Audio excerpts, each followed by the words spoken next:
എല്ലാ വിദ്യാർത്ഥികൾക്കും പുതിയൊരു വീഡിയോയിലേക്ക് സ്വാഗതം. ഈ വർഷത്തെ LBS general nursing and midwifery, auxiliary nursing and midwifery കോഴ്സുകളിലേക്കുള്ള പ്രവേശനത്തിനായിട്ടുള്ള അപേക്ഷ ആരംഭിച്ചു. അപ്പോൾ വിദ്യാർത്ഥികൾക്ക് ഇന്ന് മുതൽ, അതായത് ജൂലൈ 3 മുതൽ ജൂലൈ 23 വൈകുന്നേരം 5 മണിവരെ വിദ്യാർത്ഥികൾക്ക് GNM ANM കോഴ്സുകളിലേക്കുള്ള പ്രവേശനത്തിനായിട്ടുള്ള അപേക്ഷ സമർപ്പിക്കാവുന്നതാണ്. അപ്പോൾ വിദ്യാർത്ഥികൾക്ക് lbscenter.in/GNM ANM2026/index.aspx എന്നുള്ള പേജ് ഓപ്പൺ ചെയ്തുകൊണ്ട് ഈ ഒരു പേജിലൂടെയാണ് നിങ്ങൾ അപേക്ഷ സമർപ്പിക്കേണ്ടത്. പ്രത്യേകം ശ്രദ്ധിക്കേണ്ടത് ഗവൺമെൻറ് കോളേജുകളിൽ, അതായത് ഗവൺമെൻറ് കോളേജിലേക്കുള്ള അഡ്മിഷൻ ആണ് ഇതിലൂടെ നടക്കുന്നത്. പ്രൈവറ്റ് കോളേജിലേക്കുള്ള അഡ്മിഷൻ നിലവിൽ കോളേജുകളിലൊക്കെ ഓൾറെഡി ആരംഭിച്ചിട്ടുണ്ട്. അപ്പോൾ പ്രൈവറ്റ് GNM സ്കൂൾ എന്ന് പറയുമ്പോൾ ഓരോ ഹോസ്പിറ്റലും കൃത്യമായിട്ട് പ്രൈവറ്റ്, അതായത് വലിയ വലിയ ഹോസ്പിറ്റലൊക്കെ നിങ്ങൾ അന്വേഷിച്ച് കഴിഞ്ഞാൽ ആ ഒരു ഹോസ്പിറ്റലിന് കീഴിൽ GNM ANM സ്കൂളുകളൊക്കെ ഉണ്ടാവും. അപ്പോൾ അവിടെ വെച്ചിട്ടാണ് ഈ ഒരു കോഴ്സുകൾ കാര്യങ്ങളൊക്കെ പ്രൈവറ്റ് ആയിട്ട് ഉള്ള ആ ഒരു ഇൻസ്റ്റിറ്റ്യൂട്ടുകളിൽ പഠിപ്പിക്കുന്നത്. അതുപോലെ തന്നെ ഈ ഒരു ഗവൺമെൻറ് GNM ANM സ്കൂളുകളാണെങ്കിൽ അത് LBSൻ്റെ ഈ ഒരു അലോട്ട്മെൻറ്റ് മുഖാന്തരമാണ് അഡ്മിഷൻ നടത്തുന്നത്. അപ്പോൾ ഈ ഒരു അഡ്മിഷൻ്റെ സ്റ്റെപ്പുകൾ എന്തൊക്കെയാണെന്ന് പറയാം. അപേക്ഷയ്ക്ക് മുമ്പായിട്ട് ആവശ്യമായിട്ടുള്ള ഡോക്യുമെൻറ്റുകളൊക്കെ ആദ്യമേ തയ്യാറാക്കി വെച്ച ശേഷം മാത്രം അപേക്ഷിക്കുക. അപ്പോൾ വിദ്യാർത്ഥികൾക്ക്, കാരണം അപേക്ഷ സമർപ്പിക്കുന്ന സമയത്ത് മാത്രമേ നിങ്ങൾക്കുള്ള റിസർവേഷൻ ഡോക്യുമെൻറ്റ്സ് ഒക്കെ നൽകാൻ സാധിക്കുള്ളൂ. അപേക്ഷ ഫൈനൽ കൺഫർമേഷൻ ചെയ്ത് കഴിഞ്ഞാൽ പിന്നീട് അപേക്ഷയിൽ യാതൊരുവിധ ഡോക്യുമെൻറ്റുകളും റിസർവേഷനായിട്ട് അപ്ലോഡ് ചെയ്ത് കൊടുക്കാൻ സാധിക്കുന്നതല്ല. അപ്പോൾ നിങ്ങൾക്ക് ആദ്യം തന്നെ lbscenter.in/GNM ANM2026/index.aspx എന്നുള്ള പേജ് ഓപ്പൺ ചെയ്യുക. ഓപ്പൺ ചെയ്ത ശേഷം നിങ്ങൾക്ക് സൈഡിലായിട്ടുള്ള മെനു ബാർ കാണാം. അതിൽ ക്ലിക്ക് ചെയ്ത് കഴിഞ്ഞാൽ ഇതേപോലെ കുറേ ഓപ്ഷൻസ് കാണാൻ പറ്റും. അപ്പോൾ ഇതിൽ ആദ്യത്തെ ആപ്ലിക്കേഷൻ്റെ സ്റ്റെപ്പ് എന്ന് പറയുന്നത് ന്യൂ രജിസ്ട്രേഷൻ എന്നുള്ളതാണ് ഒന്നാമത്തെ സ്റ്റെപ്പ്. അതായത് ആ ഒരു ന്യൂ രജിസ്ട്രേഷൻ ലിങ്കിൽ ക്ലിക്ക് ചെയ്ത് ആവശ്യമായിട്ടുള്ള ഡീറ്റെയിൽസ് കൊടുത്ത് പുതുതായിട്ട് രജിസ്ട്രേഷൻ ചെയ്യുക. പിന്നീട് രണ്ടാമത്തെ സ്റ്റെപ്പ് ആപ്ലിക്കേഷൻ ഫീ പേയ്മെൻ്റ് ആണ്. അപ്പോൾ ഈ ഒരു ആപ്ലിക്കേഷൻ ഫീ പേയ്മെൻറ്റ് രണ്ടാമത്തെ സ്റ്റെപ്പിൽ ഫീ പേയ്മെൻറ്റ് ചെയ്യുക.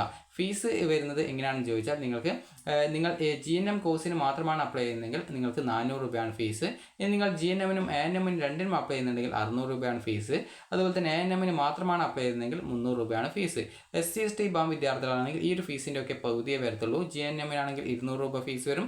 അതുപോലെ തന്നെ SC/ST വിഭാഗം വിദ്യാർത്ഥികൾക്ക് GNM-നും ANM-നും രണ്ടിനും അപ്ലൈ ചെയ്യുന്നുണ്ടെങ്കിൽ 300 രൂപയാണ് ഫീസ് വരിക. അതുപോലെ തന്നെ ANM-ന് മാത്രമേ അപ്ലൈ ചെയ്യുന്നുള്ളൂ എങ്കിൽ 150 രൂപയാണ് SC/ST വിഭാഗം വിദ്യാർത്ഥികൾക്ക് ഫീസ് വരിക. അപ്പോൾ ഈ രീതിയിൽ നിങ്ങൾക്ക് ഒന്നുകിൽ ആ ഒരു ഫീ പേയ്മെൻറ്റ് ലിങ്കിൽ ക്ലിക്ക് ചെയ്ത് അതിൽ പറയുന്ന ഡീറ്റെയിൽസ് ഒക്കെ കൊടുത്തു കഴിഞ്ഞാൽ ഒന്നുകിൽ നിങ്ങൾക്ക് ഓൺലൈനായിട്ട് ഫീ പേയ്മെൻറ്റ് ചെയ്യാൻ പറ്റും. ഇനി അതല്ലെങ്കിൽ ഫെഡറൽ ബാങ്ക് വഴി ചലാൻ ഉപയോഗിച്ചുകൊണ്ടും ഈ ഒരു ഫീ പേയ്മെൻറ്റ് ചെയ്യാവുന്നതാണ്. ഇങ്ങനെ ഫീ പേയ്മെൻറ്റ് ചെയ്ത ശേഷം പിന്നീടുള്ള അടുത്ത സ്റ്റെപ്പ് ലോഗിൻ ചെയ്ത ശേഷം നിങ്ങൾക്ക് വേണ്ട നിങ്ങളുടെ റിസർവേഷൻ ഡോക്യുമെൻറ്റുകൾ, നിങ്ങളുടെ പേഴ്സണൽ ഡീറ്റെയിൽസ്, അതുപോലുള്ള കാര്യങ്ങളൊക്കെ നിങ്ങൾ കൃത്യമായിട്ട് നൽകുക എന്നുള്ളതാണ് അടുത്ത സ്റ്റെപ്പ് എന്ന് പറയുന്നത്. ആ ഒരു ലോഗിൻ ചെയ്ത് കഴിഞ്ഞാൽ നിങ്ങൾക്ക് അത് ലോഗിൻ ചെയ്യുമ്പോൾ നിങ്ങളോട് ആപ്ലിക്കേഷൻ നമ്പർ കൊടുത്ത് വെരിഫൈ ചെയ്യുകയും പിന്നീട് രജിസ്ട്രേഷൻ ഐഡിയും പാസ്വേഡും കൊടുത്ത് സൈൻ ഇൻ ചെയ്ത് കഴിഞ്ഞാൽ നിങ്ങളുടെ പ്രൊഫൈൽ പേജിലേക്ക് പോകുന്നതും, പ്രൊഫൈൽ പേജിൽ ഇതേപോലെ സൈഡിലായിട്ട് മെനു ബാർ ഉണ്ടാവും. അത് ക്ലിക്ക് ചെയ്ത് കഴിഞ്ഞാൽ നിങ്ങളുടെ ആപ്ലിക്കേഷൻ്റെ ഓരോ സ്റ്റെപ്പും, ഫോട്ടോ അപ്ലോഡ് ചെയ്യൽ, അതുപോലെ തന്നെ സർട്ടിഫിക്കറ്റ് അപ്ലോഡ്, അതുപോലെ തന്നെ നിങ്ങൾക്ക് ആപ്ലിക്കേഷൻ്റെ ആ ഒരു ബേസിക് ഡീറ്റെയിൽസ് കൊടുക്കാനുള്ളത്, അതുപോലെ എല്ലാവിധ ലിങ്കുകളും കാണാൻ പറ്റും. അപ്പോൾ 1 by 1 ആയിട്ട് ഓരോ ലിങ്കിൽ ക്ലിക്ക് ചെയ്ത് നിങ്ങളുടെ ആപ്ലിക്കേഷനിൽ എല്ലാ ഡീറ്റെയിൽസും കറക്റ്റായിട്ട് നൽകേണ്ടതും ആവശ്യമായിട്ടുള്ള ഡോക്യുമെൻ്റ് ഒക്കെ കൃത്യമായിട്ട് അപ്ലോഡ് ചെയ്ത് നൽകേണ്ടതും. അതിനുശേഷം വിദ്യാർത്ഥികൾക്ക് നിങ്ങൾക്ക് നിങ്ങളുടെ ആപ്ലിക്കേഷൻ്റെ പ്രിവ്യൂ പേജ് നോക്കി കൃത്യമായിട്ട് എല്ലാ ഡീറ്റെയിൽസും ഓക്കെ ആണെന്ന് ഉറപ്പുവരുത്തിയ ശേഷം മാത്രം ഫൈനലായിട്ട് നിങ്ങൾക്ക് സബ്മിറ്റ് ചെയ്യാവുന്നതുമാണ്. അതുപോലെ തന്നെ പ്രത്യേകം ശ്രദ്ധിക്കേണ്ടത്, ഫൈനൽ കൺഫർമേഷൻ ചെയ്യുമ്പോൾ മുമ്പ് അപേക്ഷയിൽ ആവശ്യമായിട്ടുള്ള എല്ലാവിധ ഡോക്യുമെൻറ്റും അപ്ലോഡ് ചെയ്ത് കൊടുക്കുക. ഇനി ഓപ്ഷൻ രജിസ്ട്രേഷൻ എപ്പോഴാണെന്ന് നിങ്ങൾക്ക് ഡൗട്ട് ഉണ്ടാവും. അപ്പോൾ ഓപ്ഷൻ രജിസ്ട്രേഷൻ വരുന്നത്, അതായത് നിങ്ങൾ ആദ്യം ഈ ഒരു ഓൺലൈനായിട്ട് ആപ്ലിക്കേഷൻ കൊടുക്കുന്നു, നിങ്ങളുടെ റിസർവേഷൻ ഡോക്യുമെൻറ്റ്സൊക്കെ എല്ലാ ഡീറ്റെയിൽസും കൊടുത്തുകൊണ്ട് ഓൺലൈൻ ആപ്ലിക്കേഷൻ കൊടുക്കുന്നു. പിന്നീട് ഇതിന് ശേഷം വെരിഫിക്കേഷനാണ്. അത് LBS സെൻറ്ററിൽ നിന്ന് വെരിഫിക്കേഷൻ ചെയ്ത് കഴിഞ്ഞാൽ നിങ്ങളുടെ വെരിഫിക്കേഷൻ ശേഷം നിങ്ങളുടെ ആക്സെപ്റ്റഡ് ഡാറ്റ പ്രസിദ്ധീകരിക്കും. അപ്പോൾ ആ ഒരു ആക്സെപ്റ്റഡ് ഡാറ്റ പ്രസിദ്ധീകരിക്കുന്ന സമയത്ത് നിങ്ങളുടെ ആപ്ലിക്കേഷനിൽ എന്തെങ്കിലും വെരിഫിക്കേഷൻ, അതായത് എന്തെങ്കിലും സർട്ടിഫിക്കറ്റിൽ മറ്റോ ഇഷ്യൂ ഉണ്ടെങ്കിൽ നിങ്ങൾക്ക് കാണാൻ പറ്റും, റിമാർക്സ് ആയിട്ട് കാണാൻ പറ്റും എന്താണ് നിങ്ങളുടെ ആപ്ലിക്കേഷനിലെ തെറ്റ് എന്നുള്ളത്. അപ്പോൾ ഈ റിമാർക്സ് പരിഹരിക്കാനുള്ള അവസരം വെരിഫിക്കേഷൻ ഡാറ്റ പ്രസിദ്ധീകരിച്ച ശേഷമാണ്. വെരിഫിക്കേഷൻ ഡാറ്റ പ്രസിദ്ധീകരിച്ച ശേഷം പിന്നീട് ലോഗിൻ ചെയ്തുകൊണ്ട് നിങ്ങളുടെ പ്രൊഫൈൽ വഴി തന്നെ നിങ്ങൾക്ക് എന്തെങ്കിലും ഡോക്യുമെൻറ്റ്സിൻ്റെ എന്തെങ്കിലും അപ്ലോഡ് ചെയ്ത ഡോക്യുമെൻറ്റ്സിൽ എന്തെങ്കിലും മിസ്റ്റേക്ക് അങ്ങനെ ഉണ്ടെങ്കിൽ ആ ഒരു ഡോക്യുമെൻറ്റ്സ് പരിഹരിക്കാനായിട്ട് അത് ഡോക്യുമെൻറ്റ് കറക്റ്റായിട്ട് നിങ്ങൾക്ക് അപ്ലോഡ് ചെയ്ത് കൊടുക്കാവുന്നതാണ്. അതിലെന്താണ് തെറ്റ് പറയുന്നത് അത് പരിഹരിച്ചുകൊണ്ട് നിങ്ങൾക്ക് ആ ഒരു ഡോക്യുമെൻറ്റുകൾ അപ്ലോഡ് ചെയ്ത് കൊടുക്കാൻ പറ്റും. അതിനുശേഷം പിന്നീടാണ് പ്രൊഫഷണൽ റാങ്ക് ലിസ്റ്റ്, അത് താൽക്കാലിക റാങ്ക് ലിസ്റ്റ് പ്രസിദ്ധീകരിക്കുന്നത്. അതിനുശേഷം പിന്നീടാണ് മെയിൻ റാങ്ക് ലിസ്റ്റ് വരുന്നത്. പിന്നീട് മെയിൻ റാങ്ക് ലിസ്റ്റും അതുപോലെ തന്നെ ഫൈനൽ ഇൻഡെക്സ് മാർക്ക് ഡീറ്റെയിൽസും വരും. അതിനുശേഷം വിദ്യാർത്ഥികൾക്ക് വേണ്ട കോളേജ് കോഴ്സുകൾ ഓപ്ഷൻ നൽകുക എന്നുള്ളതാണ് അടുത്ത സ്റ്റെപ്പ്. പിന്നീട് ഇതിൻ്റെ അലോട്ട്മെൻറ്റ് പ്രോസസ്സും കാര്യങ്ങളൊക്കെയാണ് വരുന്നത്. അപ്പോൾ ഇനി വിദ്യാർത്ഥികൾ ശ്രദ്ധിക്കേണ്ട പ്രധാനപ്പെട്ട കാര്യം, ഇതിന് ആർക്കൊക്കെ അപ്ലൈ ചെയ്യാമെന്ന് നിങ്ങൾക്കൊരു സംശയം ഉണ്ടാവും. ആർക്കൊക്കെ അപ്ലൈ ചെയ്യാമെന്ന് ചോദിച്ചാൽ, നിങ്ങൾ നിലവിൽ ഇപ്പോൾ +2 ഫിസിക്സ്, കെമിസ്ട്രി, ബയോളജി, ഇംഗ്ലീഷ് എന്നിവ പഠിച്ചവർക്കും, ഇനിയിപ്പോൾ ഈ ഒരു ബയോളജി സയൻസ് പഠിച്ച വിദ്യാർത്ഥികൾ ഇല്ല എന്നുണ്ടെങ്കിൽ, അപേക്ഷിക്കാനായിട്ട് ഇല്ല എന്നുണ്ടെങ്കിൽ, കമ്പ്യൂട്ടർ സയൻസ് പഠിച്ചവർക്കും അതുപോലെ തന്നെ കൊമേഴ്സ് പഠിച്ചവർക്കും ഹ്യൂമാനിറ്റീസ് പഠിച്ചവർക്കും GNM കോഴ്സിലേക്ക് അപ്ലൈ ചെയ്ത് കഴിഞ്ഞാൽ അവരെയും അതിലേക്ക് ആ ഒരു സയൻസ് പഠിച്ച വിദ്യാർത്ഥികളുടെ അഭാവത്തിൽ ആ ഒരു വിദ്യാർത്ഥികളെയും പരിഗണിക്കുന്നതാണ്. അതിനാൽ തന്നെ വിദ്യാർത്ഥികൾ ശ്രദ്ധിക്കേണ്ടത്, ഇതിന് അപേക്ഷിച്ചാൽ എല്ലാവർക്കും അലോട്ട്മെൻറ്റ് കിട്ടണമെന്നില്ല. കാരണം ഗവൺമെൻറ് GNM സ്കൂളിൽ അത്രയേ ഉള്ളൂ. ടോട്ടൽ 15 GNM സ്കൂളാണ് ഉള്ളത്. അതുപോലെ തന്നെ ANM സ്കൂളാണെങ്കിൽ ടോട്ടൽ 5 എണ്ണേ ഉള്ളൂ. അപ്പോൾ അത് ഇവിടെ ഏകദേശം ഓരോ കോളേജിലും 20 സീറ്റൊക്കെയാണ് ഉള്ളത്. അപ്പോൾ അതുകൊണ്ട് തന്നെ അപേക്ഷിക്കുന്ന എല്ലാവർക്കും അലോട്ട്മെൻറ്റ് കിട്ടണമെന്ന് യാതൊരു നിർബന്ധമില്ല. അതിനാൽ തന്നെ നിങ്ങൾ നഴ്സിംഗിൻ്റെ അപേക്ഷയൊക്കെ നിലവിൽ ആരംഭിച്ചിട്ടുണ്ട്. അതായത് ജൂലൈ 10-ാം തീയതിയിലാണ് നഴ്സിംഗിൻ്റെ അപേക്ഷ. അപ്പോൾ അതിന് അപ്ലൈ ചെയ്യുന്നവർ അതിനൊക്കെ അപ്ലൈ ചെയ്യാൻ നോക്കുക. കാരണം അതിനൊക്കെ കുറേ സീറ്റ് ഉണ്ടാകും. എന്നാൽ GNM-നൊക്കെ ആണെങ്കിൽ ഏകദേശം അത്രയും സീറ്റേ ഉള്ളൂ. അതുപോലെ തന്നെ വിദ്യാർത്ഥികൾക്ക് ചില സ്കൂളുകൾ 30 സീറ്റൊക്കെ വരുന്നുണ്ട്. അപ്പോൾ നിങ്ങൾക്ക് ഈ ഒരു അപേക്ഷ സമർപ്പിക്കുന്നതിന് മുമ്പായിട്ട് നിങ്ങൾ ഈ ഒരു ആവശ്യമായിട്ടുള്ള ഡോക്യുമെൻറ്റ്സ് എന്ന് പറയുന്നത്, ഒന്ന് നിങ്ങളുടെ +2 സർട്ടിഫിക്കറ്റ് അല്ലെങ്കിൽ +2 മാർക്ക് ലിസ്റ്റ് ആവശ്യമാണ്. അടുത്തത് നിങ്ങളുടെ SSLC സർട്ടിഫിക്കറ്റ്, നിങ്ങളുടെ ഡേറ്റ് ഓഫ് ബർത്ത് തെളിയിക്കാൻ വേണ്ടി SSLC സർട്ടിഫിക്കറ്റോ SSLC സർട്ടിഫിക്കറ്റിൻ്റെ കോപ്പിയോ മതിയാകും. അടുത്തത് വിദ്യാർത്ഥികളുടെ ഒരു പാസ്പോർട്ട് സൈസ് ഫോട്ടോ വേണം, അപ്ലോഡ് ചെയ്ത് കൊടുക്കാനാണ്. അതുപോലെ നിങ്ങളുടെ സിഗ്നേച്ചർ ഒരു വെള്ള പേപ്പറിലിട്ട് സ്കാൻ ചെയ്തിട്ട് അത് അപ്ലോഡ് ചെയ്ത് കൊടുക്കേണ്ടതായിട്ട് വരും. അതുപോലെ തന്നെ അടുത്തത് നിങ്ങളുടെ ആധാർ കാർഡിൻ്റെ നമ്പറാണ്. അടുത്തത് വേണ്ടത്, നിങ്ങൾക്ക് ഈ ഒരു എന്തെങ്കിലും റിസർവേഷൻസ് ഒക്കെയുള്ള വിദ്യാർത്ഥികളുണ്ടാവും, നിങ്ങളുടെ കാസ്റ്റ് സർട്ടിഫിക്കറ്റ് ആവശ്യമാണ്. അതുപോലെ തന്നെ നിങ്ങൾക്ക് ഈ SC/ST വിഭാഗം വിദ്യാർത്ഥികളാണെങ്കിൽ അവർക്ക് കമ്മ്യൂണിറ്റി സർട്ടിഫിക്കറ്റും ഇൻകം സർട്ടിഫിക്കറ്റും ഈ ഒരു അപേക്ഷയിൽ അപ്ലോഡ് ചെയ്ത് കൊടുക്കണം. അതുപോലെ SC/BC OBC വിഭാഗം വിദ്യാർത്ഥികളാണെങ്കിൽ നോൺ ക്രിമിനൽ സർട്ടിഫിക്കറ്റ്. അതുപോലെ തന്നെ അടുത്തതായിട്ട് എക്കണോമിക്കലി വീക്കർ സെക്ഷനിലുള്ള ജനറൽ വിഭാഗം വിദ്യാർത്ഥികളാണെങ്കിൽ EW സർട്ടിഫിക്കറ്റ് അഡ്മിഷൻ ഈ ഒരു അപേക്ഷിക്കുന്ന സമയത്ത് അപ്ലോഡ് ചെയ്ത് കൊടുക്കണം. അതുപോലെ മത്സ്യത്തൊഴിലാളികളുടെ മക്കളാണെങ്കിൽ അതിനനുസരിച്ച് അതിൻ്റെ ആ ഒരു റിസർവേഷൻ ഡോക്യുമെൻ്റ് ഉണ്ടാവും. അപ്പോൾ അതൊക്കെ പ്രോസ്പെക്ടസിൽ കൊടുത്തിട്ടുണ്ട് എന്തൊക്കെ ഡോക്യുമെൻ്റ് ആണെന്ന്. അപ്പോൾ അതൊക്കെ നോക്കിയിട്ട് അതുമായി ബന്ധപ്പെട്ട ഡോക്യുമെൻ്റ് അപ്ലോഡ് ചെയ്ത് കൊടുക്കണം. അതുപോലെ തന്നെ സ്പോർട്സ് കോട്ട അതുപോലുള്ള കോട്ടകളിലൊക്കെ അഡ്മിഷൻ ആഗ്രഹിക്കുന്ന അതുമായി ബന്ധപ്പെട്ട് സ്പോർട്സിൻ്റെ കൗൺസിലിംഗ് അതിൻ്റെ ആ ഒരു ഡോക്യുമെൻ്റ് അപേക്ഷിച്ചതിൻ്റെ പ്രിൻ്റൗട്ടൊക്കെ അയച്ചു കൊടുക്കണം. അത് പ്രോസ്പെക്ടസിൽ കൃത്യമായിട്ട് അതിൻ്റെ അഡ്രസ്സും കാര്യങ്ങളൊക്കെ കൊടുത്തിട്ടുണ്ട്. അപ്പോൾ അത് നിങ്ങൾ നോക്കുക. അതുപോലെ തന്നെ വേറെ എന്തെങ്കിലും റിസർവേഷനുള്ള അതുമായി ബന്ധപ്പെട്ട ഡോക്യുമെൻ്റൊക്കെ കൃത്യമായിട്ട് അപ്ലോഡ് ചെയ്ത് കൊടുക്കണം. അപ്പോൾ ഈ രീതിയിൽ നിങ്ങൾക്ക് ആവശ്യമായിട്ടുള്ള എന്തൊക്കെ റിസർവേഷൻസ് ഉണ്ടോ അതുമായി ബന്ധപ്പെട്ട ഡോക്യുമെൻറ്റുകളൊക്കെ നിങ്ങൾ കൃത്യമായിട്ട് അപ്ലോഡ് ചെയ്ത് കൊടുക്കണം. സ്റ്റേറ്റ് എഡ്യൂക്കേഷണൽ പർപ്പസ്, സംസ്ഥാന വിദ്യാഭ്യാസ ആവശ്യത്തിലുള്ള ഡോക്യുമെൻറ്റുകളാണ് നിങ്ങൾ ഈ രീതിയിൽ അപ്ലോഡ് ചെയ്ത് കൊടുക്കേണ്ടത്. അപ്പോൾ ഈ രീതിയിൽ നിങ്ങൾക്ക് നിങ്ങളുടെ ഈ ഒരു അപേക്ഷ സമർപ്പിക്കാവുന്നതാണ്.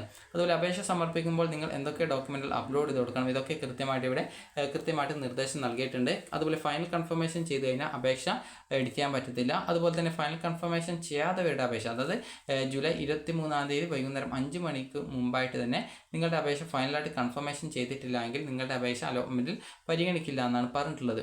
അതുപോലെ തന്നെ വിദ്യാർത്ഥികൾക്ക് സർട്ടിഫിക്കറ്റിൻ്റെ വാലിഡിറ്റിയും അതുപോലുള്ള കാര്യങ്ങളൊക്കെ കൃത്യമായിട്ട് കൊടുത്തിട്ടുണ്ട്. അപ്പോൾ അതൊക്കെ നിങ്ങൾ കൃത്യമായിട്ട് വായിച്ച് നോക്കുക. അതുപോലെ റാങ്ക് ലിസ്റ്റ് വന്ന ശേഷം മാത്രമേ കോളേജ് കോഴ്സ് ഓപ്ഷൻ നൽകാൻ പറ്റൂ എന്നുള്ളത് കൃത്യമായിട്ട് ഇതിൽ കൊടുത്തിട്ടുണ്ട്. അതുപോലെ പ്രത്യേകം ശ്രദ്ധിക്കേണ്ട കാര്യം എന്ന് പറയുന്നത്, ബയോളജി സയൻസ് പഠിച്ച വിദ്യാർത്ഥികളുടെ അഭാവത്തിൽ മാത്രമായിരിക്കും മറ്റ് കോഴ്സുകൾ പഠിച്ച വിദ്യാർത്ഥികൾ, കമ്പ്യൂട്ടർ സയൻസ് അതുപോലെ ഹ്യൂമാനിറ്റീസ് കൊമേഴ്സ് എന്നിവയൊക്കെ പഠിച്ച വിദ്യാർത്ഥികളെ പരിഗണിക്കുക എന്നാണ് പറഞ്ഞിട്ടുള്ളത്. ഇനി ഇതുമായി ബന്ധപ്പെട്ട പ്രോസ്പെക്ടസ് നമുക്ക് നോക്കാം. അപ്പോൾ നിങ്ങൾ കൃത്യമായിട്ട് ഈ ഒരു പ്രോസ്പെക്ടസൊക്കെ കൃത്യമായിട്ട് നോക്കുക. കാരണം ഇതുമായി ബന്ധപ്പെട്ട റിസർവേഷൻ ഡോക്യുമെൻറ്റ്സ് അതുപോലുള്ള കാര്യങ്ങളൊക്കെ, അതായത് claims for reservation and certificate to be uploaded എന്ന് പറഞ്ഞിട്ട് 13-ാമത്തെ പേജാണെന്നാണ് തോന്നുന്നത്. അപ്പോൾ നമുക്ക് ആ ഒരു പേജിൽ നോക്കാം. അപ്പോൾ ഇവിടെ ടോട്ടലായിട്ട് ഇത് 10-ാമത്തെ പേജാണ് എത്തിയത്.